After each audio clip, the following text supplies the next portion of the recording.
Hi students, hope you all will be doing well. Today we will study carrying out titrations. This is one of the most fundamental and, honestly, one of the most precise techniques in all of chemistry. So let's get into it. So here's our game plan. We're going to break down exactly what titration is and how to perform one like a pro. We'll cover everything from collecting the data to the 5 absolute key principles you have to know. Then we'll put it all into practice and walk through 2 worked examples, one for calculating a mystery concentration and another for figuring out a reaction ratio. Let's get started. So just imagine this for a second. You're in the lab, you've got this solution in front of you, but you have no idea what its concentration is. How do you figure it out? I mean, this is a super common challenge in chemistry, and the answer is a powerful technique called titration. Okay, let's start with the basics. What exactly is titration, and why is it such a vital tool in pretty much every chemist toolkit? At its very core, titration is a method of quantitative analysis. You take a solution where you know the concentration, let's call this the known solution, and you react it with your unknown solution until the reaction is perfectly complete. By measuring exactly how much of the known solution you needed, you can actually calculate the concentration of the unknown. It is all about precision. Here are the core details regarding this topic. Review them intently for their team crucial for your finals. All right, now for the hands-on part. How do we actually do a titration in the lab? It's a very systematic process, you'll see. First off, you're going to fill up your burette, that long graduated glass tube with your known solution. Let's say it's an acid. Next, using a super precise pipette, you measure a specific volume of your unknown solution, an alkali in this case, and pop it into a conical flask. Then you add a few drops of an indicator. Now, you carefully add the acid from the burette until that indicator signals the reaction is complete. You record how much acid you used, and, this part's critical, you repeat the whole thing to make sure your results are consistent and accurate. And this is exactly what that third step looks like. Here, a couple of drops of litmus indicator have been added to the sodium hydroxide in the flask. You can see it immediately turns this vibrant blue, which confirms for us that the solution is alkaline before we've even added a single drop of acid. And this right here is the moment of truth in a titration. As you're adding the acid and swirling that flask, the very instant the alkali is completely neutralized, the indicator changes color permanently. Here, the litmus has flipped to red. This color change is called the endpoint, and it's our signal to stop adding acid and take our reading.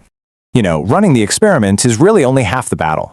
Recording your data with meticulous accuracy is what makes your final calculation actually mean something. Your results should be laid out in a really clear table, just like this one. You always start with a rough titration to get a general idea, then you do several more careful runs.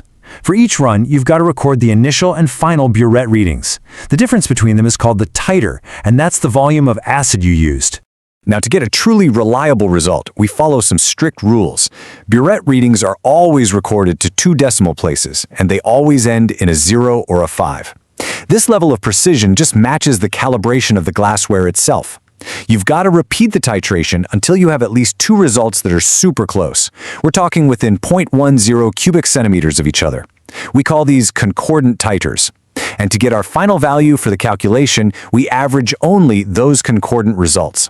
So looking at the values from our table, that would give us a final average of 34.70 cubic centimeters. Here are the core details regarding this topic. Review them intently for their team crucial for your finals. Before we jump into the math, I want to talk about 5 pieces of information that are absolutely essential for any titration calculation.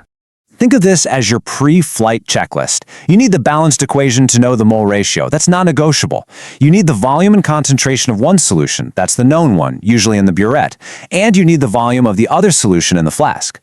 The cool thing is, if you have these 4 pieces of information, you can always calculate the 5th, the unknown concentration. Okay, let's put this all together and see how it works in the real world. We're going to calculate an unknown concentration based on some titration data. So here's our problem. We know the volume of our unknown sodium hydroxide, and we've got both the volume and concentration of the sulfuric acid we used to neutralize it. We also need the balanced equation, which is so crucial for the next step. For this reaction, it's 2 moles of sodium hydroxide react with 1 mole of sulfuric acid. That 2-to-1 ratio, that's the key.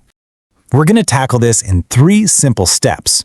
First, we'll calculate the number of moles of the substance we know everything about, the sulfuric acid. Then we use that ratio from our balanced equation to figure out how many moles of sodium hydroxide must have reacted. And finally, we use that number of moles and the known volume to find the concentration. Easy. Let's walk through this. Step 1. Find the moles of the known solution, the sulfuric acid. Moles equals concentration times volume. So that's 0.20 moles per decimeters cubed multiplied by our volume of 15.10 centimeters cubed, which we have to convert to decimeters cubed by dividing by 1,000. That gives us 0.00302 moles of acid. Step 2. Use the reaction ratio. Like we said, it takes 2 moles of sodium hydroxide for every 1 mole of acid. So we just multiply our moles of acid by 2, which gives us 0.00604 moles of sodium hydroxide. And finally, step 3. Calculate the concentration. Concentration is moles divided by volume. So we take our 0.00604 moles and divide it by the volume of sodium hydroxide, which was 25.0 centimeters cubed. Again, converting to decimeters cubed, and that gives us our final answer, 0.242 moles per decimeters cubed. Now let's see what else titration can do. It's not just for finding concentration. It can also help us figure out the mole ratio of a reaction, which is also known as its stoichiometry. You can think of stoichiometry as the recipe of a chemical reaction. It tells you how many parts of each ingredient you need. In this scenario, we actually know the volumes and concentrations of both reactants. Our goal isn't to find a missing concentration, but to figure out the ratio in which they react. You know, how many units of acid are needed for each unit of hydroxide.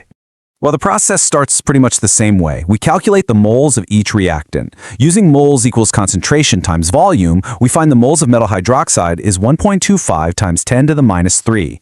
For the hydrochloric acid, we calculate 2.50 times 10 to the minus 3 moles. Now we just compare the 2 mole values. If you look at the numbers, you can probably see that 2.50 is exactly double 1.25. So, the simplest whole number ratio of hydroxide to acid is 1 to 2. This tells us that 1 mole of the metal hydroxide reacts with 2 moles of hydrochloric acid. We've just figured out the stoichiometry of the reaction. So, let's do a quick recap of what we've covered. Titration is a precise lab technique for finding an unknown concentration by reacting it with a known one. The procedure, from using the burette to identifying the endpoint, demands care.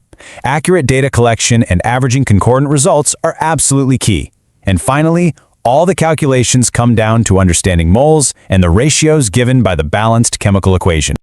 Mastering titration really gives you a powerful tool to quantify the unseen world of solutions. It makes you wonder, doesn't it? Now that you can find a solution's concentration, what other hidden properties of matter can you uncover? Thanks for tuning in. Relevant keywords for this topic are shown on the screen, grouped by different examination boards. These terms need special attention during study as they are critical and should not be ignored under any condition. Along with this, past paper analysis is given for every board and type of paper. Be sure to review this thoroughly, as it will help improve your preparation significantly. Also focus on understanding the meaning and application of each keyword instead of memorizing them individually. Regular practice using these terms in past paper will increase your accuracy and exam success. Please subscribe our channel to get more educational videos. Thank you.